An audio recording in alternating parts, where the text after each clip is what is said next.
James Comey would have you believe the entire FBI lined up behind him in zombie lockstep over the Hillary Clinton email server investigation.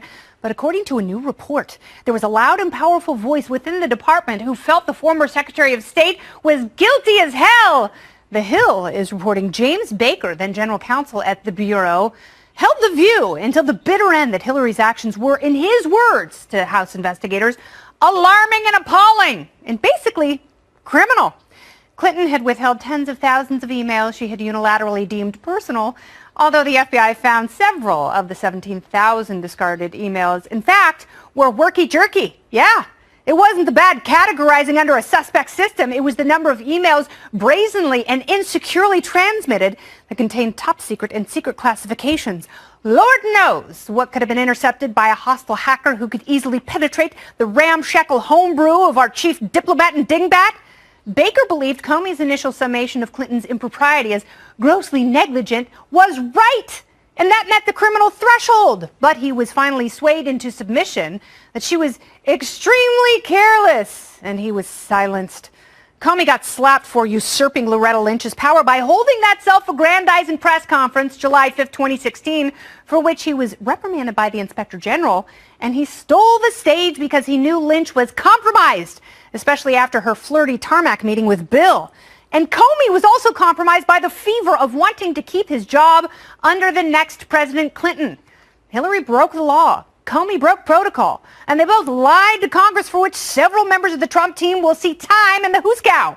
It's nice to know there was at least one bureau skeptic who knew Hillary was guilty as all heck.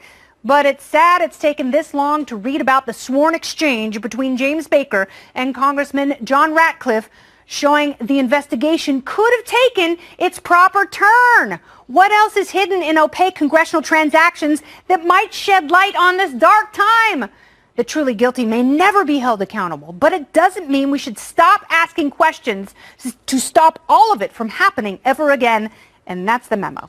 New tonight, 3 whistleblowers now coming forward with hundreds of pages of evidence of potential wrongdoing by the Clinton Foundation, including allegations of quid pro quo promises made to donors while Hillary Clinton was Secretary of State.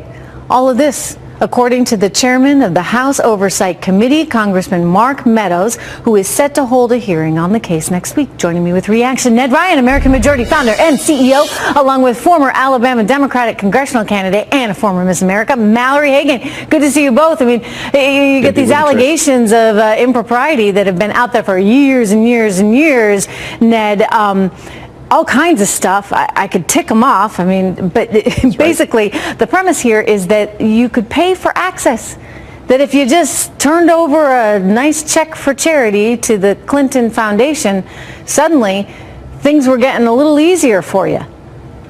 Well, no, I mean, and we've talked about the Uranium One situation, but what hasn't been discussed as much, Trish, is the fact that between 2010 and 2012, the Clinton State Department approved $165 billion in commercial arms deals to the 20 nations that had given donations to the Clinton Foundation. And the thing that's unusual about that, Trish, is that basically doubled the number of sales to these same countries as under the in Bush's second term.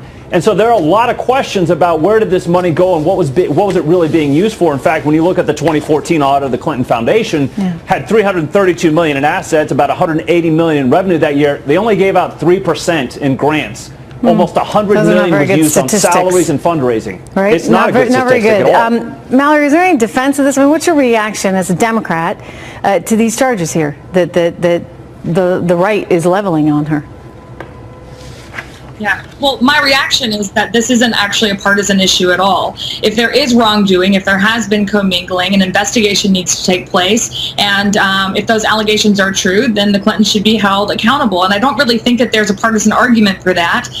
But if not, to me, what it seems like is that this is a really well-timed allegation and investigation into the Clinton Foundation based on what's happening right now with our president. So I'll be interested to see what happens. I'm kind of surprised it took so long. I mean, you know, one of the things that really kind of irritated me, and there was a piece, I believe it was The Atlantic that wrote this, that talked about the massive amount of money that her husband received in speaking fees from United Bank of Switzerland, UBS, and somehow that coincided with the State Department letting a whole bunch of UBS clients off the hook for tax evasion. So you pay Bill Clinton one big giant check, and then mysteriously dozens and dozens and dozens of your clients get off the hook for tax evasion. It just kind of seems inappropriate. And, Ned, there's such a thing as a Chinese wall in some households for a reason. Yeah, no, and that's right. And I think the other thing, too, Trish, that just should raise red flags is the fact that they are raising so much revenue while she was Secretary of State for the Clinton Foundation. And last year it dropped to only $26 million. And clearly the donors decide if there's no game to play, why are they going to pay? I think the biggest question of all of this, Trish, is this. Do we believe that there are institutions and individuals who are too big to fail? Or do we actually believe in the rule of law and that all stand equal before it? Because this is the big question. I truly believe that the Clinton Foundation is a charity fraud. People go to jail for charity fraud. Congressman Steve Stockman just got 10 years for charity fraud. Yeah. Former Congresswoman Brown out of Florida Mallory's just got saying, 5 years.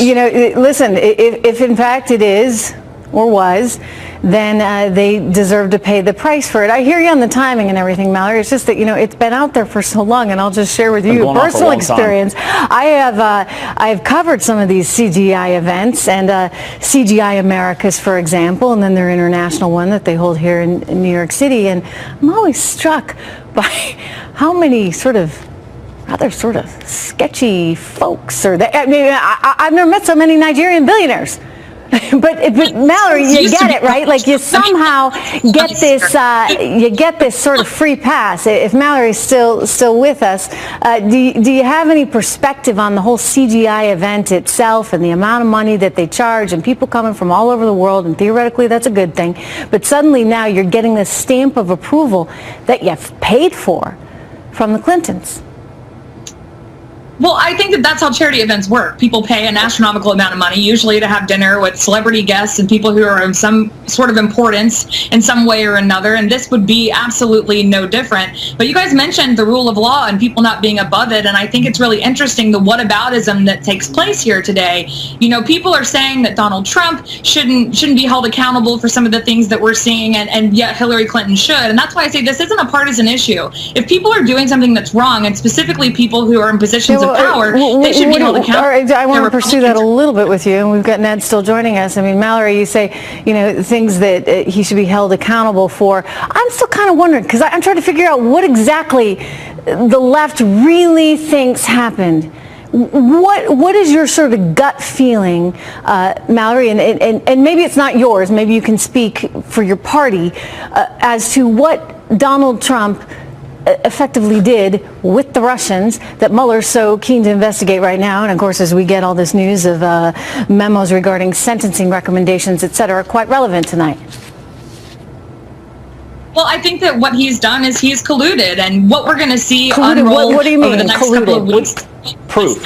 Give me proof. What's most important is that we get to the bottom of it. So whether it's the Clintons or whether it's Donald Trump, an investigation has to take place, and if those allegations are found to be true, then what is that? But what does that specifically mean? Because by the way, you can talk to anyone you want, right? It's a free world, global world. We live in a very global economy, and if you're a business person, if you're building real estate or licensing your name for real estate projects, Moscow's a great place to be, right? That's unfortunately just the reality of the world that we live in. It's global, and it's not unfortunate. It's actually great. We're in a global environment. Where that person I'm losing you. I think you're coming in and out. Darn. But Ned, let's finish this off with you. Mallory says collusion is the problem, that somehow there's this collusion. But everybody talks about collusion. I'm like, wait a minute, what is collusion? Right? What exactly would that mean? Trish? The basic argument that the left has been making for over 2 years is that somehow Donald Trump, the duly elected president of the United States, colluded with Russia to win the president of the United States. But if we have seen nothing over the last 2 years with the Mueller investigation that has pointed to any proof of collusion. In fact, I think it's just a fairy tale. I've had this conversation with you. Russian collusion is a fairy tale, and there are no facts that back it up. Maybe if there was some conspiracy to commit a crime, that's right, then we'd actually be talking about something. But anyway, so far, no evidence of that, and no evidence tonight of any of that. No. Ned Ryan. And Alan Dershowitz has made this point really quick, Trish, that the only thing that have been found guilty are because of the Mueller investigation process crimes. No crimes in any way pointing to any collusion. I don't think you will ever see evidence because it never happened. Ned Ryan, thank you so much. Mallory Hagan, thank you so much.